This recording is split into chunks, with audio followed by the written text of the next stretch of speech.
So let's assume for a moment that as a life group leader, you personally own the biblical vision for reproducing leadership that we discussed in our first video of this series, and that you've been prayerfully seeking God's wisdom to help you recognize who He might be preparing to serve as your apprentice leader. That brings us then to the topic of this third video. How do you go about recruiting this person you have in mind to actually serve as your apprentice leader? Now, I want to make this as simple and as practical as I can. I want to suggest to you 4 I's that can serve as a clear roadmap to help you in your recruiting efforts. And the first I is information. The idea here is for you to get to know as much as you can about your potential apprentice. If you don't already know it, ask them about their testimony, when and how they put their faith in Jesus. Get to know their strengths and their weaknesses, the things they enjoy and the things they don't. Learn about their marriage, their friendships, their job, their spiritual practices. Being intentional and discerning as you get to know your apprentice better will help you a lot when it comes to our second I, which is invitation. You see, once we have prayed and gained more insight into our potential apprentice, the next step is to actually ask them to serve. Now, this may seem really obvious, but it's easy for us to pull up here and never get around to asking. Why? Because we can think of probably 100 reasons why they're going to say no. Please do not say no for someone else. That's not your job. We want to have the faith to allow God to work in their lives. And the reality is we will never have an apprentice if we don't ask. It's up to us to present the opportunity and up to God to work out His will in their lives from there. So be prepared to explain the role and the responsibilities of an apprentice. You can basically explain it with 3 words. The first word is love. In practical terms, you're asking the apprentice to take part in loving the people in the life group. And that loving could look like in a variety of ways. You're asking them to learn, because leadership is both caught and taught.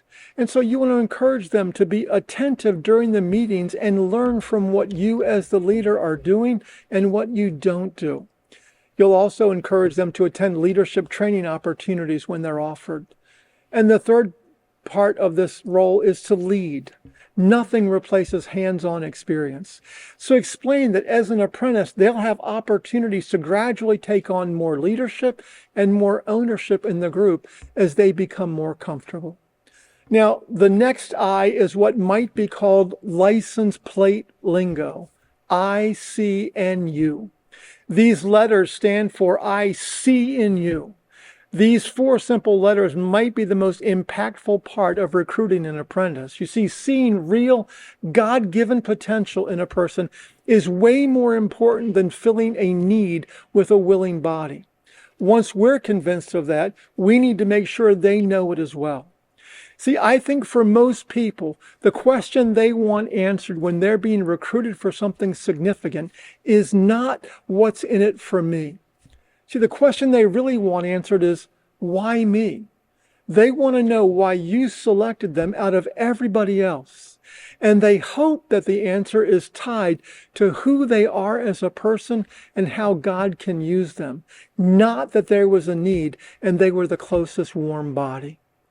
And so as you meet with them to cast your vision for their apprenticeship, be prepared to enthusiastically and authentically tell them why you think they're the right person, why you believe in them, and why you believe God wants to use them in this way.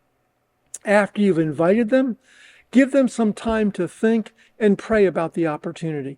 And of course, be available to answer any questions they may have, and then follow up when you think the time is right.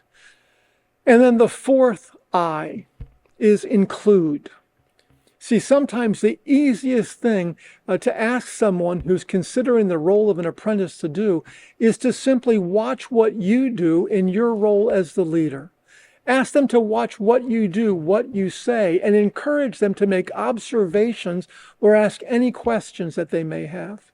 Also, ask them to offer any type of corrections or ideas for improvement. Using this season to cast a clear vision of what life group leadership involves and how apprenticeship will help get them there. Can you just imagine what might happen if this was how we went about recruiting?